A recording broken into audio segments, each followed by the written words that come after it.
찬송가 314장입니다. 314장 함께 찬송합니다.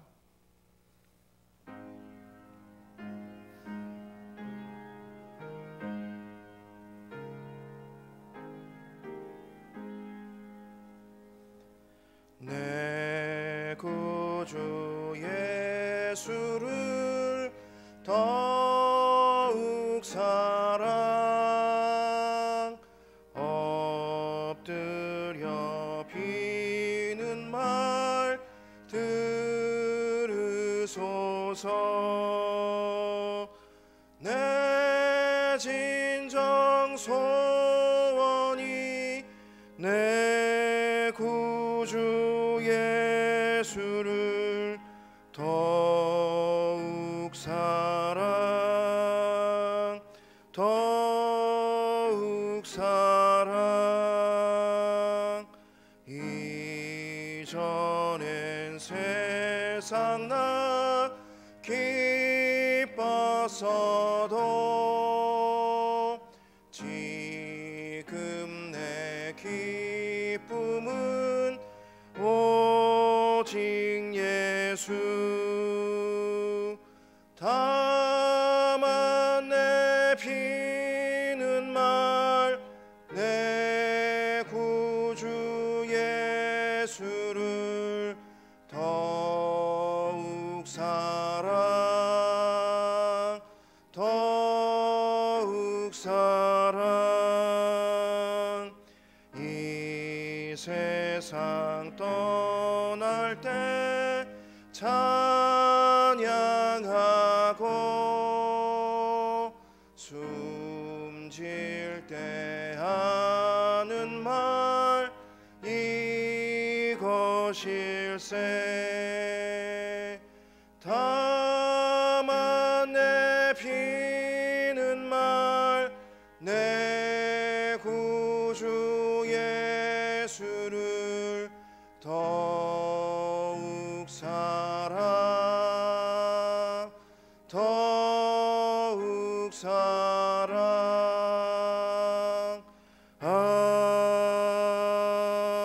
아멘. 하나님의 말씀은 누가복음 6장 27절에서 38절입니다.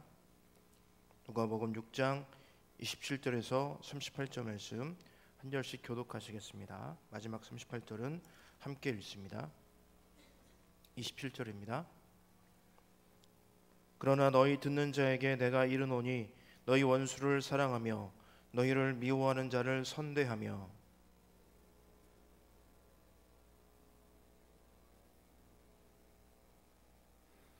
너의 입뺨을 치는 자에게 젖밤도 돌로 대며 내 겉옷을 빼앗는 자에게 속옷도 거절하지 말라.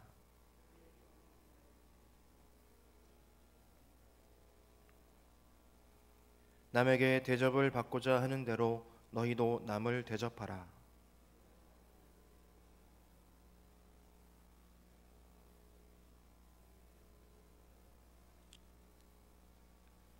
너희가 만일 선대하는 자만을 선대하면 칭찬받을 것이 무엇이냐? 주인들도 이렇게 하느니라.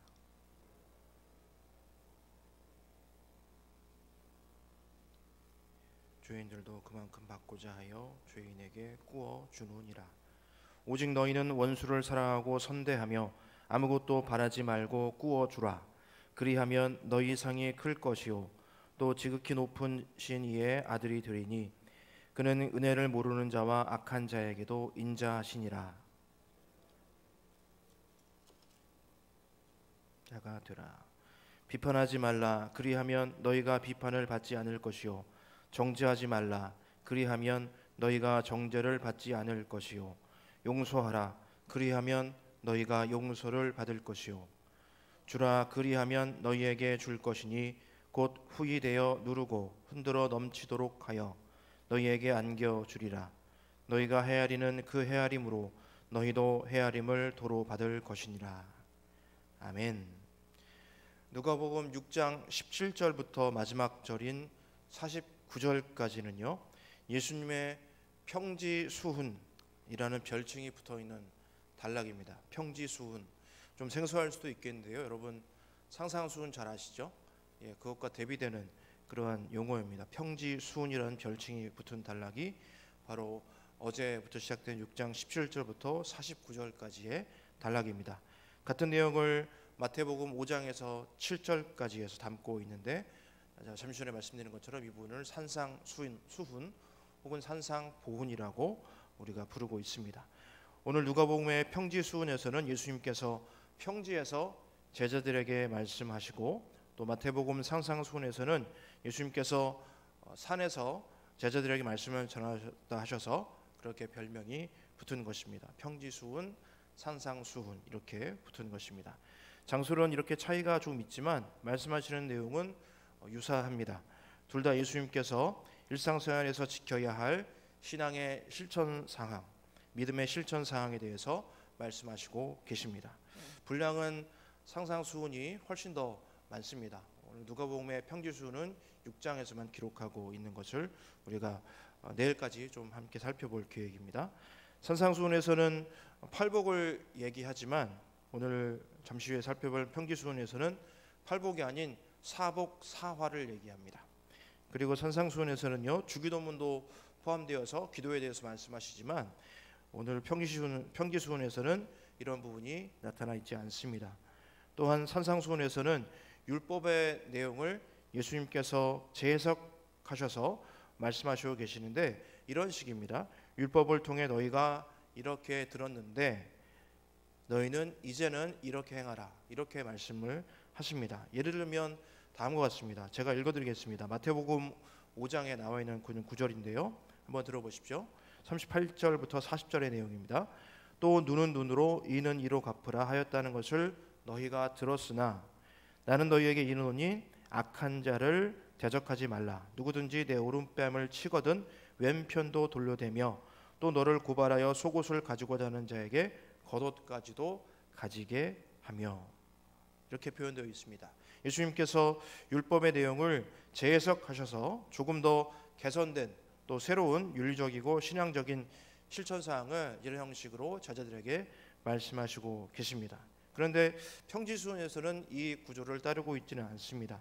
바로 실천사항을 단도직입적으로 말씀하시는데요, 예를 들면 다음과 같습니다. 어제 살펴본 27절, 28절, 29절인데요, 제가 읽어드리겠습니다.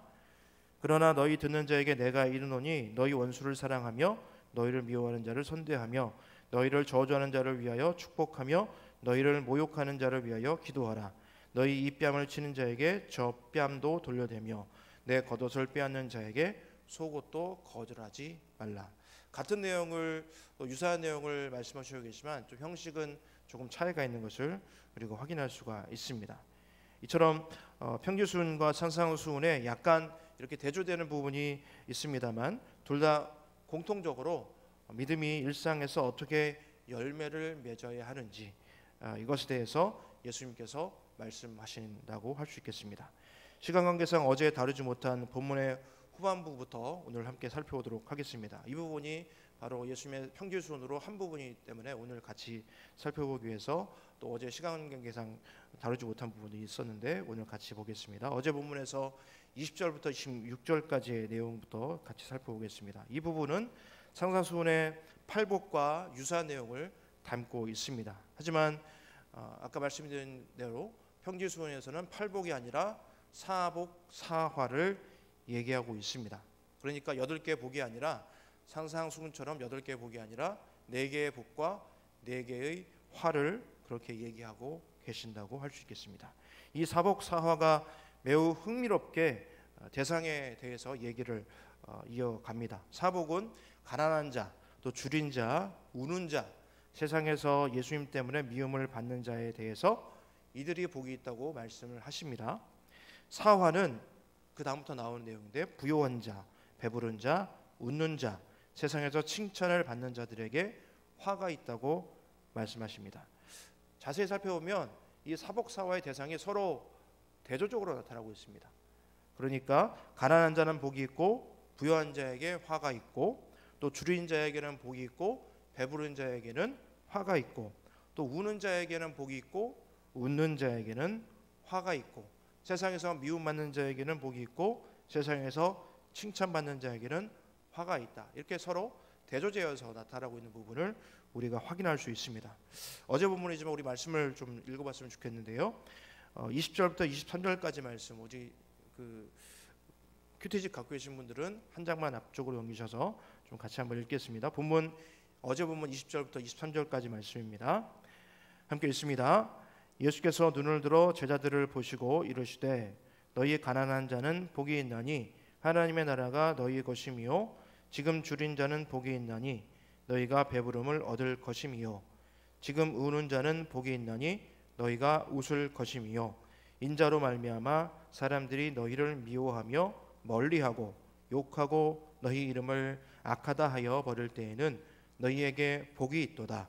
그날에 기뻐하고 뛰놀라 하늘에서 너희 상이 큼이라. 그들의 조상들이 선지자들에게 이와 같이 하였느니라. 아멘.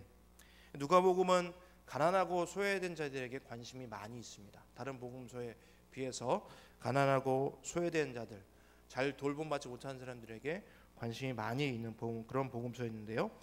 그런 사복의 대상이 바로 그러한 자들에게 쏠려 있는 것을 우리 또 확인할 수 있습니다.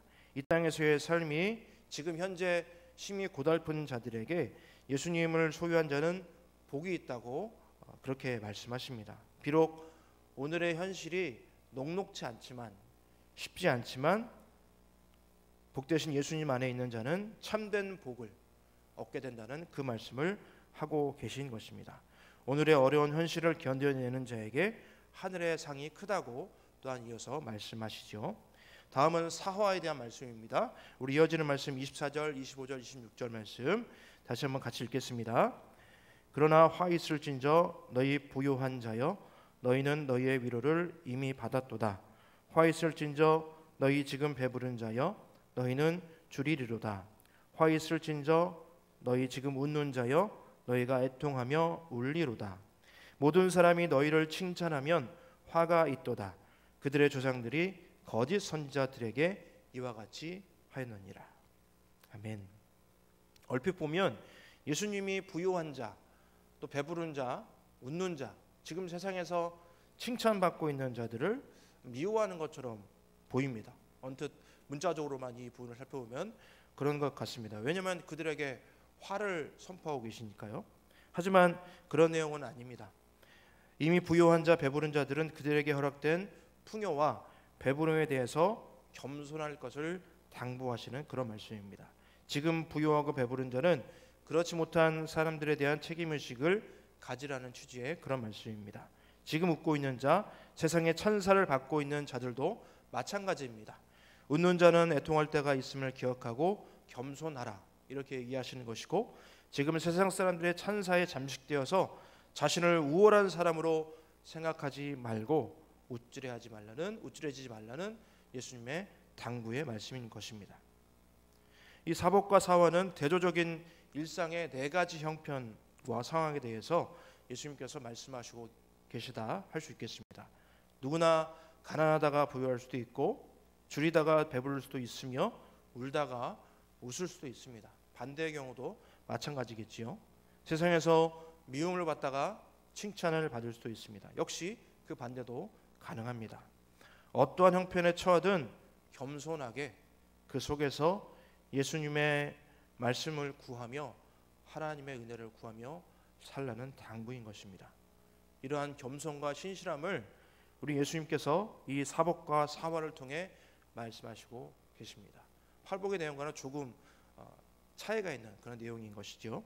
또 다른 은혜가 있는 말씀인 것 같습니다.